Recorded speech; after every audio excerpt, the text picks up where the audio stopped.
Move your legs out to the front.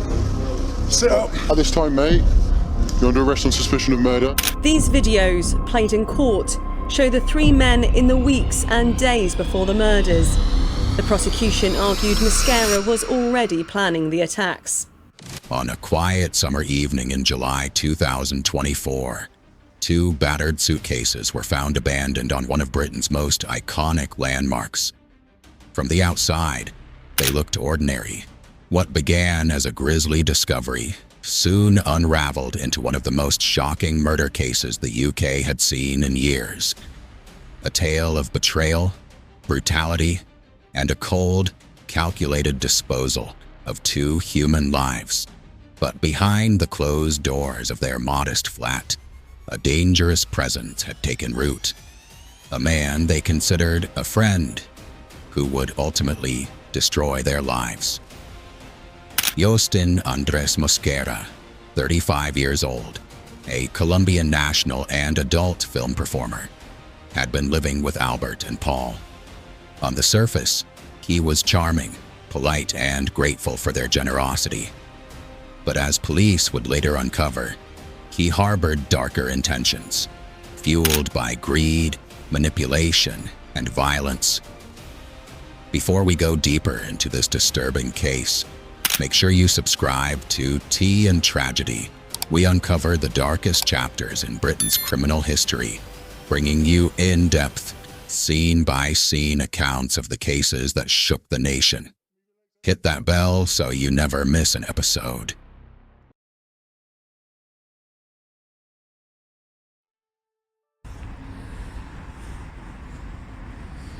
In early July 2024, Albert and Paul were living their usual routine, working from home, socializing with friends, and enjoying the company of their lodger, Mosquera.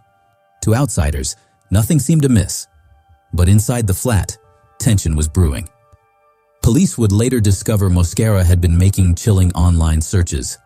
Serial killers of London, where on the head is a knock fatal, and, disturbingly, how to claim someone's property after death. On the night of July 8th, an evening that began with drinks and conversations spiraled into something horrific.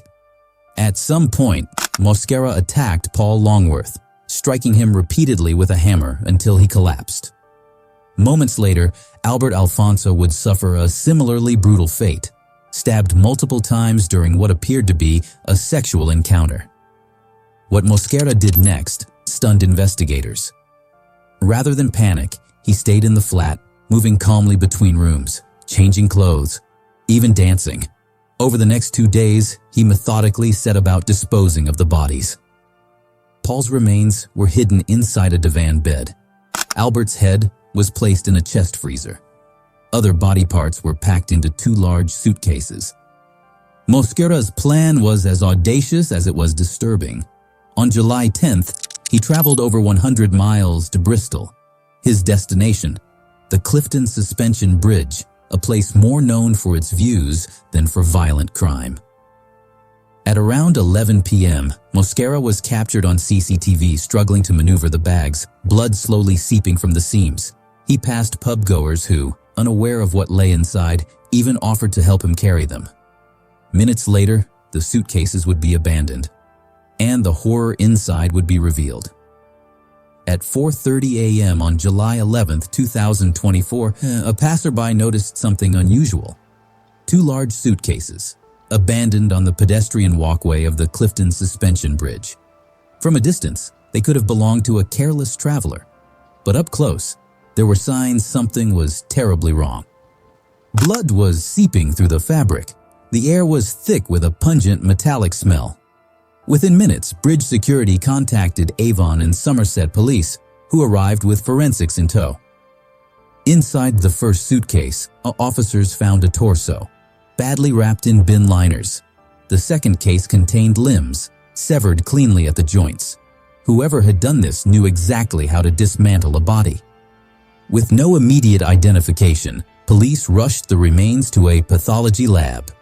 DNA testing would provide a breakthrough. The victims were identified as 62-year-old Albert Alfonso and 71-year-old Paul Longworth, reported missing from their Shepherd's Bush home just days earlier. For friends and family, the confirmation was devastating. For detectives, the question was now urgent. Who had killed them, and why? The first step was a welfare check at their flat. When officers arrived, they found the property locked, curtains drawn, and, shockingly, their lodger, 35-year-old Yostin Andres Mosquera, was nowhere to be found. Neighbors described Mosquera as polite but aloof, often seen carrying expensive shopping bags despite having no visible income. Detectives quickly learned he had been living rent-free in exchange for companionship. But lately, tensions had been rising. Crucial evidence came from CCTV. On July 10th, the day before the discovery, Mosquera was captured buying duct tape, bin liners, and bleach. Hours later, he was seen hauling 2 large suitcases from the Shepherd's Bush flat into a hired taxi. The driver later told police that Mosquera insisted on paying cash, gave vague directions, and seemed unusually anxious. But what was most alarming, he'd requested to be dropped near Clifton Suspension Bridge at night. By July 12th, police had traced Mosquera to a budget hotel in Bristol. Inside, they found blood-stained clothing, Paul Longworth's wallet, and Albert Alfonso's jewelry. Mosquera was arrested on suspicion of double murder. He said little to officers, offering only a faint smile when asked about the suitcases, but the forensic trail was damning. Back at the Shepherd's Bush flat, investigators uncovered a scene of controlled chaos. There were traces of blood on the mattress, under the sofa, and in the bathroom drain. The freezer contained Albert's head, wrapped in plastic, alongside frozen food. The murder weapons, a hammer and kitchen knife, were found cleaned but still carrying microscopic blood traces. Analysis showed Paul had suffered catastrophic head injuries, while Albert's wounds were consistent with multiple stab thrusts during a sexual assault. Mosquera's motive became clearer when detectives accessed his phone and financial history. He had been searching for ways to inherit property after death, researching how to transfer assets, and even messaging acquaintances about selling items belonging to the victims. The prosecution would later argue that the killings were planned, driven by greed and a desire to claim the couple's possessions, possibly even their home. The case sent shockwaves across the UK. The brutality, the calculated disposal, and the sheer audacity of leaving the bodies on such a famous landmark made it one of the most talked about crimes of 2024. As detectives pieced together the timeline, the evidence against Mosquera was mounting. But in court, he would claim it was all a tragic misunderstanding, a fight that got out of hand. On February 3rd, 2025, the case of Yostin Andres Mosquera reached the courtroom. The prosecution described it as one of the most chilling double murders in recent UK history, not only for its brutality, but for the cold precision that followed. Prosecutor Alison Morgan KC wasted no time setting the scene.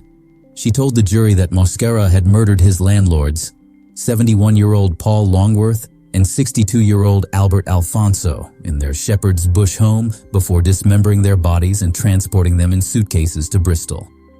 The court heard how Mosquera's fingerprints were found on the duct tape sealing the suitcases.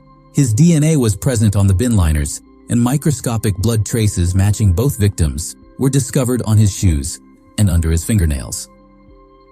Perhaps most damning, CCTV captured him buying the exact bleach brand and bin bags used to wrap the bodies, just hours after the victims were last seen alive. When it was his turn, Mosquera denied murder. Through his legal team, he claimed he had found both men dead after a violent argument between them. Fearing he would be blamed, he admitted to disposing of the bodies, but insisted he had no part in their deaths. Defense lawyer, reenactment voiceover, says, "My client acted out of panic, not malice. He was a young man, alone in a foreign country, faced with a horrifying scene. His mistake was in making a terrible decision to conceal what he found." Neighbors testified that the couple were devoted partners, rarely arguing. Several recalled seeing Mosquera acting strangely in the days before their disappearance, pacing outside the flat at odd hours or carrying unusually large shopping bags. The taxi driver who unknowingly transported the bodies to Clifton Suspension Bridge described Mosquera as sweating heavily and insisting that the boot be kept closed at all times. The prosecution revealed that within 24 hours of the murders, Mosquera attempted to use Paul Longworth's credit card. He also sent messages offering to sell a gold watch and jewelry belonging to the victims. Prosecutor, voiceover, says this was not panic. This was opportunity, seized in the most callous way imaginable. Day by day, the jury watched as the evidence formed an unshakable chain. The methodical purchases, the forensic matches, the lies told in interview, each piece pointing to the same conclusion. In her closing statement, Alison Morgan KC reminded the jury of the brutality involved. 2 lives ended in their own home, bodies desecrated, and remains dumped on one of the UK's most iconic landmarks. Prosecutor, voiceover. Again, if this was panic, it was panic carried out with chilling composure. Panic does not involve bleach, duct tape, and a nighttime journey to a bridge. Defense lawyer, voiceover, again says, do not confuse poor judgment with proof of murder. The burden of proof is beyond reasonable doubt, and there remains room for doubt. After just 5 hours of deliberation, the jury returned unanimous guilty verdicts on both counts of murder. Mosquera showed no visible reaction as the judge prepared to deliver the sentence. The Honorable Mr. Justice Sweeney described the killings as merciless and depraved, sentencing Mosquera to life imprisonment with a minimum term of 38 years. He will be 73 before he is eligible for release. Judge, voiceover, says, your actions have inflicted unimaginable suffering, and your lack of remorse only underscores the danger you pose to society. For many, justice had been served, but as the trial ended, questions remained. About Mosquera's past, about whether there were signs of violence before this double murder, and whether this truly was his first time killing. In our final scene, we'll uncover his history, prison life, and what investigators believe may still be hidden. With the trial over, Yostin Andres Mosquera began his life sentence at one of Britain's highest security prisons. For the victims' loved ones, it marked the end of a harrowing ordeal, but not the end of the questions. Inside Belmarsh, Mosquera joined a population of some of the UK's most dangerous offenders. Sources say he keeps to himself, rarely speaking to other inmates, spending long hours in his cell reading or exercising. For Paul and Albert's families, grief remains raw.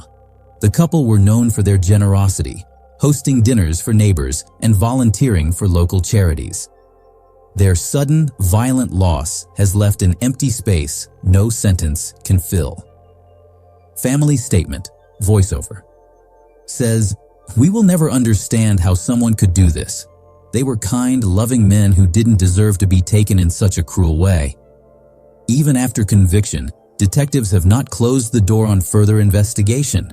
Some forensic experts have questioned whether the level of planning suggests previous offenses, perhaps in Mosquera's home country of Colombia, or during his time in Spain before moving to London.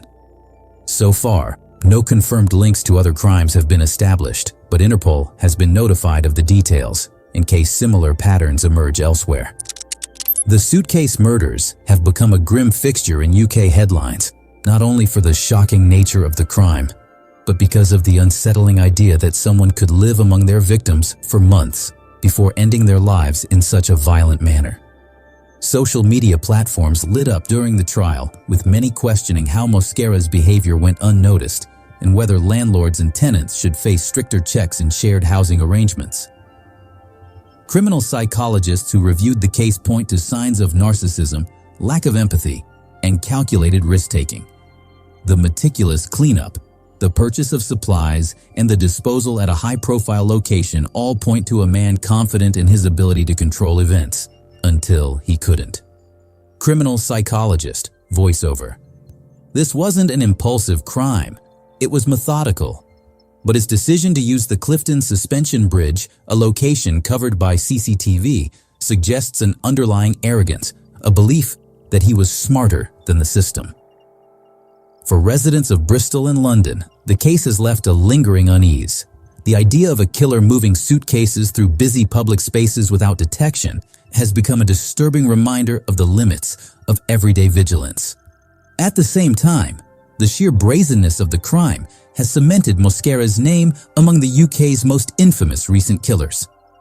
In the months following the trial, police forces across the UK reviewed their missing persons and suspicious disappearance protocols, particularly in cases involving vulnerable or elderly victims. For detectives, the Mosquera investigation stands as a case study in the power of CCTV, forensic science, and interagency cooperation.